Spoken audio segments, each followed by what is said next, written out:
Hello বন্ধুরা, সবাই কেমন আছেন? আজকে আমি সেমাই রান্না করছিলাম, তো ভাবছি একটু ভিডিও করে আপনাদের সাথে শেয়ার করি। তো প্রথমে ঘি দিয়ে দিলাম। ঘি দেওয়ার পর এখানে এলাচ, তারপর তেজপাতা এবং কিশমিশ দিয়ে কিছুক্ষণ নাড়ে নিয়েছি। হালকা আঁচ দিয়েছি, বেশি আঁচ দিইনি চুলার, না হয় পুড়ে যাবে। তারপরে এখানে দিয়ে দেব বাদাম কুচি, কাজু বাদাম কুচি দিয়ে দিলাম। এগুলো কিছুক্ষণ একটু ভেজে নেব। ঘিয়ের মধ্যে ভেজে রান্না করলে একটু গ্রান লাগে, ভালো লাগে খেতে। আপনারা কে কেমনভাবে রান্না করেন জানাবেন। তো এরপরে দিয়ে দিচ্ছি সেমাইগুলো একটু ভেঙে নিয়েছি।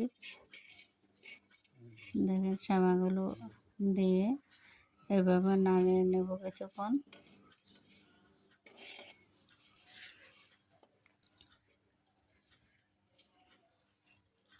ঈদের দিনে সবাই তো সেমাই রান্না করে, তো ভাবলাম আমিও রান্না করি। আর এখানে দুধ গরম করেছি, তারপর এলাচ, এই কাজু বাদাম, কিশমিশ, তেজপাতা সব কিছু দিয়ে ফুটিয়ে নিয়েছি। তারপরে এখানে লাচ্ছা সেমাই রান্না করবো এগুলো দিয়ে, আর এগুলা ঝুরঝুরে করে রান্না করব নারকেল দিয়ে। তো দেখেন এগুলো কিছুক্ষণ ভাজা হয়ে গেছে। অনেক ভাজার পর কিছুক্ষণ তারপর দিয়ে দিচ্ছি নারকেল কোড়াগুলো দিয়ে আর একটু কিছুক্ষণ মিশিয়ে নেব। একটু কিছুক্ষণ ভালোভাবে মেশাবো। দেখেন মেশানো হয়ে গেছে। এবার দিয়ে দিচ্ছি